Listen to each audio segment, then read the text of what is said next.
بسم اللہ الرحمن الرحیم۔ حضرت آدم علیہ السلام کو حضرت حوا علیہ السلام سے ہم بستری کس نے سکھائی؟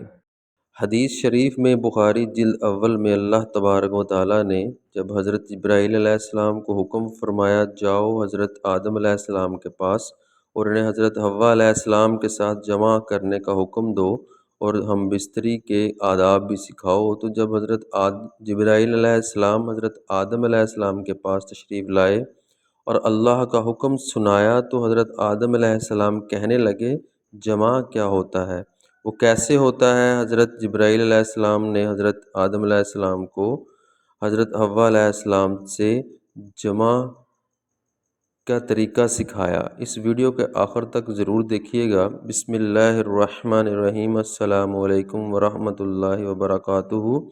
حضرت آدم علیہ السلام حضرت حوا علیہ السلام سے ہم بستری کرنا کس نے سکھایا اور کیسے سکھایا تھا؟ حضرت سیدنا امام غزالی رحمۃ اللہ تعالیٰ علیہ فرماتے ہیں ہم بستری کرنا جنت کی لذتوں میں سے ایک لذت ہے۔ حضرت سیدنا جنید بغدادی رحمۃ اللہ تعالیٰ علیہ فرماتے ہیں انسان کو جمع کی ایسی ضرورت ہے جیسے غذا کی۔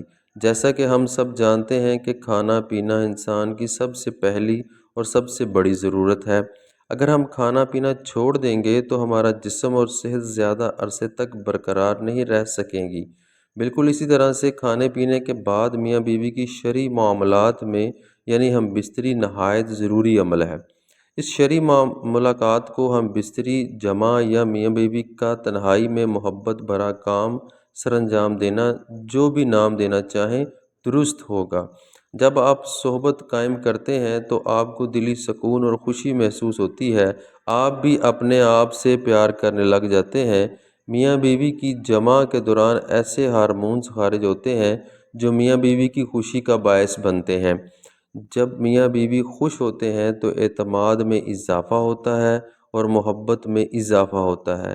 اللہ رب العزت نے حضرت آدم علیہ السلام کے بعد حضرت حوا علیہ السلام کو پیدا فرمایا اور یوں نسل انسان کی تخلیق ہوئی، جس کی ابتدا اللہ تعالیٰ جل شانہ حضرت آدم علیہ السلام کو مٹی سے پیدا فرمانے سے حضرت آدم علیہ السلام کو اللہ رب العالمین نے جنت کے اندر تخلیق فرمایا، اور حضرت آدم علیہ السلام جنت کے اندر اکیلے بشر تھے یعنی انسان تھے، جن سے کوئی بھی بشر موجود نہ تھا، جس کے ذریعے سے حضرت آدم علیہ السلام انسیت حاصل کرتے۔ چنانچہ آپ اپنے دل کے اندر سوچا کرتے کاش میرا بھی ہم جنس بشر ہوتا تاکہ میں بھی اس سے انسیت حاصل کرتا۔ اللہ رب العزت خوب جانتے تھے جو کہ حضرت آدم علیہ السلام کے دل کے اندر چل رہا تھا۔ جب حضرت آدم علیہ السلام سو رہے تھے تو ان کے جسم سے حضرت حوا علیہ السلام کو بائیں پسلی سے پیدا فرمایا تاکہ آپ حضرت حوا علیہ السلام سے انسیت حاصل کر سکے۔ جب حضرت آدم علیہ السلام نیند سے بیدار ہوئے تو آپ نے حضرت حوا علیہ السلام کو اپنے سامنے دیکھا۔ آپ نے سوال کیا تم کون ہو؟ حضرت حوا علیہ السلام نے جواب دیا کہ میں عورت ہوں۔ پھر حضرت آدم علیہ السلام نے پوچھا اللہ تبارک و تعالیٰ نے تجھے کیوں پیدا فرمایا ہے؟ تو حضرت حوا علیہ السلام نے جواب دیا کہ اللہ رب العزت نے مجھے آپ کی تسکین کے لیے پیدا فرمایا ہے تاکہ آپ میرے قرب سے سکون حاصل کر سکے۔ یہی وجہ ہے کہ حدیث پاک میں حضور اقدس صلی اللہ علیہ وآلہ وسلم نے ہمارے لڑکے اور کنواری لڑکی کو مسکین قرار دیا، کیونکہ دونوں کا کوئی مؤنث نہیں ہوتا، لہٰذا جوان اولاد کی جلدی شادی کر دینی چاہیے تاکہ وہ میاں بیوی ایک دوسرے کے قرب سے سکون پا سکیں۔ بعض روایات کے اندر آیا ہے کہ حضرت آدم علیہ السلام اور حضرت حوا علیہ السلام جنت کے اندر خوشی خوشی رہتے تھے اور وہاں پر عیش کی زندگی گزار رہے تھے، لیکن یہ بات یاد رکھیں کہ اللہ رب العالمین نے جنت میں حوا علیہ السلام کی تخلیق سے پہلے ہی حضرت آدم علیہ السلام کو ایک درخت کے قریب جانے اور پھل کھانے سے منع فرمایا تھا، جبکہ بعض روایات کے اندر اس واقعے کو اس طرح سے ذکر کیا گیا ہے کہ حضرت آدم علیہ السلام جب جنت کے اندر رہتے تھے تو ان کو کوئی غم خوار نہیں، ان کا کوئی غم خوار نہیں تھا، کیونکہ آپ اکیلے انسان تھے۔ چنانچہ آپ کے دل کے اندر یہ چاہت تھی کہ کاش میری ہم جنس سے کوئی اور بھی ہوتا کہ جس سے میں تسکین حاصل کر سکتا۔ اللہ تبارک و تعالیٰ نے حضرت آدم علیہ السلام پر نیند کا غلبہ فرمایا۔ یہ بات یاد رکھیں کہ یہ پہلی نیند تھی جو کہ بنی آدم پر طاری ہوئی۔ چنانچہ اسی نیند کے اندر اللہ تبارک و تعالیٰ نے حضرت حوا علیہ السلام کو حضرت آدم علیہ السلام کے بائیں پسلی سے پیدا فرمایا۔ چنانچہ جب حضرت آدم علیہ السلام بیدار ہوئے، آپ نے اپنے سامنے ایک ایسی بشر عورت کو دیکھا جو کہ آپ سے بہت زیادہ مشابہت رکھتی تھیں اور جن سے بشریت کے اندر بہت زیادہ حسین و جمیل تھیں۔ چنانچہ حضرت آدم علیہ السلام نے جیسے ہی حضرت حوا علیہ السلام کو دیکھا تو آپ سب کچھ جان گئے، یہ کیوں اور کس وجہ سے پیدا ہوئی ہے اور ان کا نام کیا ہے۔ کیونکہ اللہ تبارک و تعالیٰ نے آپ کو پہلے ہی تمام چیزوں کا علم سکھا دیا تھا۔ پھر اس کے بعد فرشتے حضرت آدم علیہ السلام کے علم کا امتحان لینے کے لیے ان کے پاس آئے اور حضرت آدم علیہ السلام کو سلام کیا، اور حضرت آدم علیہ السلام کو سلام کے بعد فرشتوں نے پوچھا کہ یہ سامنے تمہارے جو مخلوق موجود ہے یہ کیا چیز ہے؟ حضرت آدم علیہ السلام نے ارشاد فرمایا یہ عورت ہے۔ چنانچہ پھر ان فرشتوں نے دوسرا سوال یہ کیا کہ اس عورت کا نام کیا ہے؟ تو آپ نے فرمایا کہ اس کا نام حوا ہے، جس پر فرشتوں نے پھر سوال کیا اس کا نام حوا کیوں رکھا گیا ہے؟ حضرت آدم علیہ السلام نے جواب دیا کیونکہ ان کو ایک زندہ انسان سے پیدا فرمایا گیا ہے، اسی وجہ سے ان کا نام حوا علیہ السلام رکھا گیا۔ حضرت ابراہیم نخائی رحمۃ اللہ تعالیٰ علیہ فرماتے ہیں، روایت کرتے ہیں، جب اللہ رب العالمین حضرت آدم علیہ السلام کو پیدا فرمایا تو اللہ تبارک و تعالیٰ نے حضرت آدم علیہ السلام کی طرف ایک فرشتے کو بھیجا۔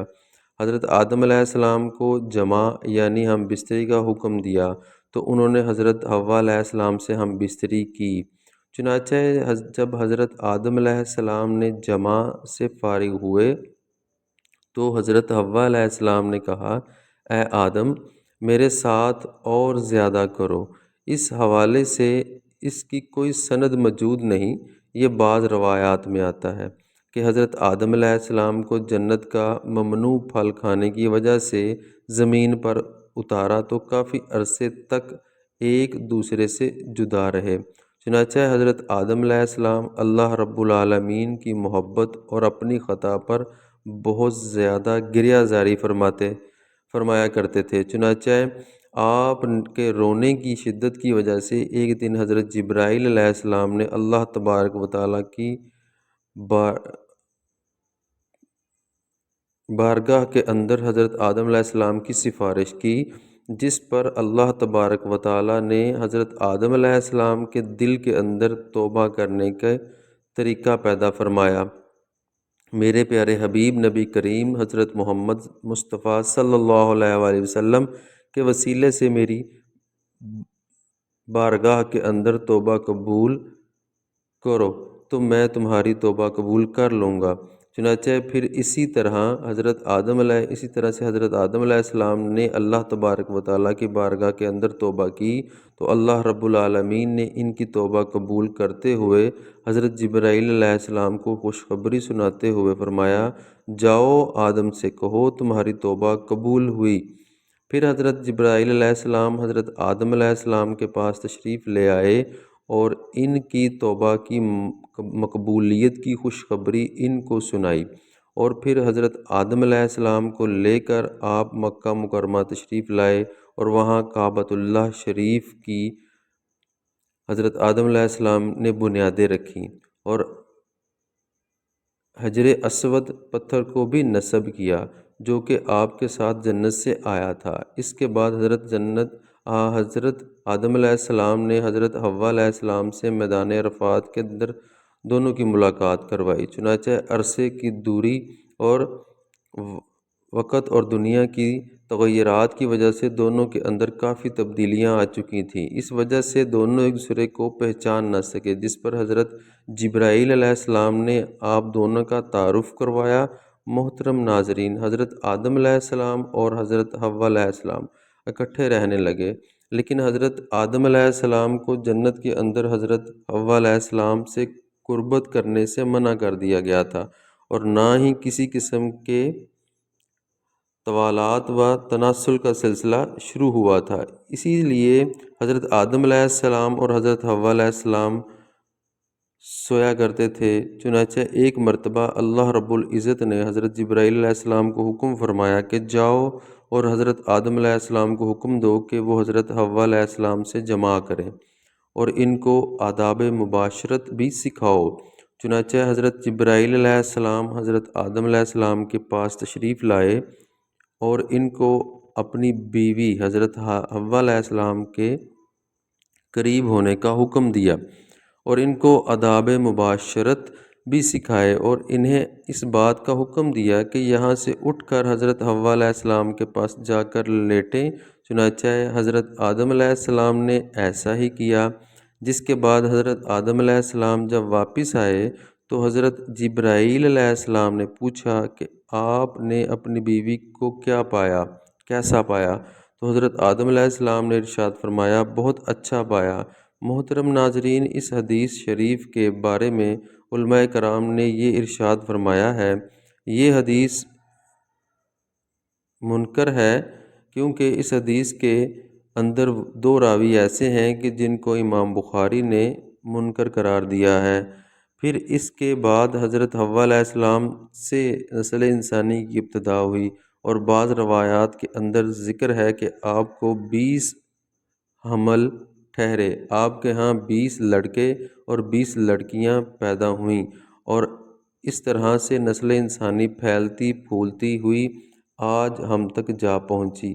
اللہ رب العزت ہم سب کو اپنے حفظ و ایمان میں رکھے، آمین۔ جزاک اللہ خیرہ۔